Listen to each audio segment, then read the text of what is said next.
여러분, 재물이 많으면 정말 구원받기 어려운 걸까요? 이건 뭐 수천 년 동안 수많은 사람들을 괴롭혀온 질문이죠. 오늘은 2세기 초에 한 지혜로운 스승이 이 딜레마에 대해 내놓았던 아주 흥미로운 해답을 한번 자세히 들여다보겠습니다. 자, 바로 이 질문에서부터 시작해보죠. 부자는 정말 구원받을 수 있는가? 지금 우리에게도 물론 중요한 질문이지만 2세기 로마 제국의 부유한 그리스도 교인들에게는요, 이게 그냥 고민거리가 아니라 신앙의 존립 자체를 뒤흔드는 정말 심각한 문제였습니다. 당시 문화와 상업의 중심지였던 알렉산드리아를 한번 떠올려 보세요. 여기엔 돈도 많고 교양고 있는 신자들이 아주 많았어요. 그런데 이들 중 상당수가 예수님의 어떤 특정 가르침 때문에 엄청난 절망감에 빠져 있었던 거죠. 심지어 어떤 사람들은 나 같은 부자는 구원이 불가능하구나 생각하고 신앙을 아예 포기하기까지 했다고 합니다. 그래서 오늘은 이 문제에 대한 해답을 찾아가는 여정을 한번 쭉 따라가 보려고 합니다. 먼저 부자들이 도대체 왜 그런 딜레마에 빠졌는지부터 살펴볼 거고요. 이어서 알렉산드리아의 한 스승이 제시한 아주 놀라운 해석을 따라가 볼 겁니다. 그리고 그가 말한 사랑과 나눔의 길을 거쳐서 마지막 희망의 메시지까지 함께 확인해 보시죠.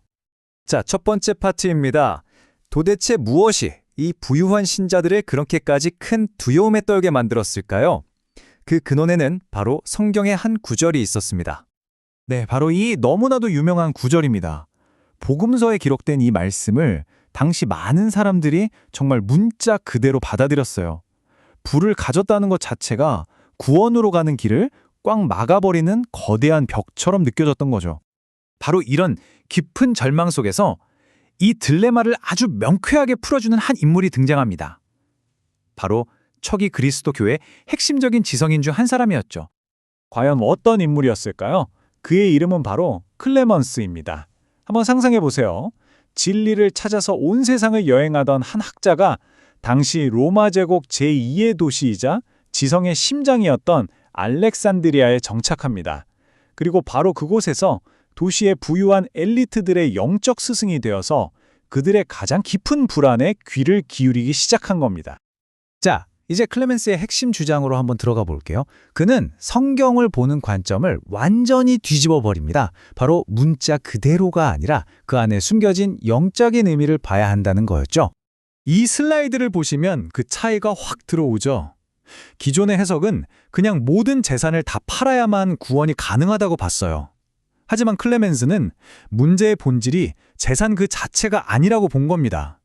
진짜 버려야 할 건 소유물이 아니라 바로 그 마음속의 용광이라는 거죠.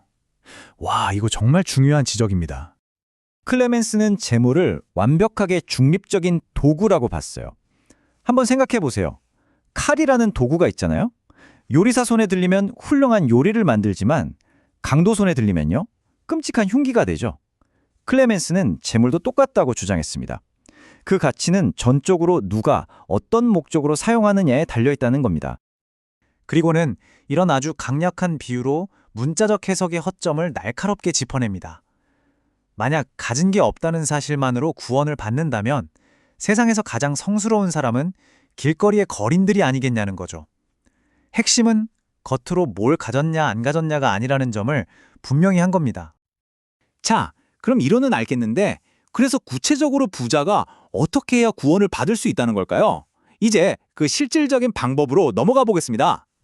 자, 여기서부터 클레멘스의 생각이 정말 흥미진진해집니다. 그가 제시한 건 바로 상호구원이라는 개념인데요.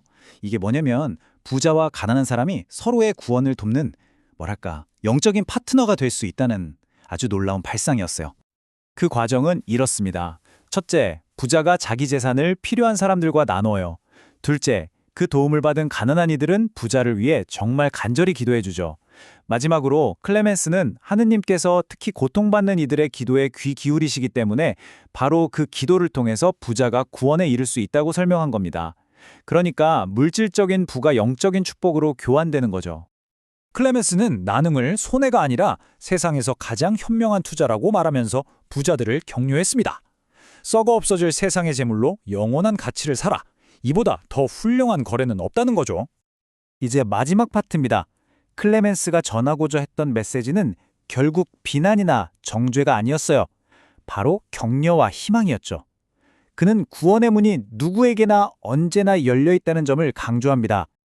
그리고 이 희망의 메시지를 가장 확실하게 보여주기 위해서 그는 아주 감동적인 이야기 하나를 들려줍니다. 바로 예수님의 제자였던 요한 사도의 이야기예요. 한때는 정말 촉망받던 청년이 있었는데 나쁜 길로 빠져서 아주 잔혹한 강도 두목이 되어버렸어요. 모두가 그를 포기했지만 아주 늙은 요한은 직접 그 험한 산으로 그를 찾아갑니다.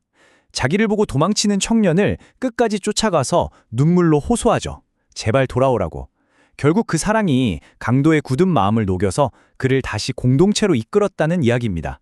이 이야기는 보여주는 거죠. 아무리 멀리 갔더라도 진심으로 뉘우치면 구원의 문은 언제나 열려 있다는 것을요. 2세기의 클레멘스가 던졌던 이 질문은 사실 21세기를 살아가는 우리에게도 똑같이 던져지는 질문입니다.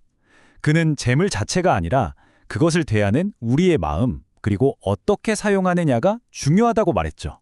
자, 그렇다면 오늘날 우리가 가진 것들, 그게 재능이든 시간이든 재물이든 그것들을 어떻게 바라보고 또 어떻게 사용해야 할까요?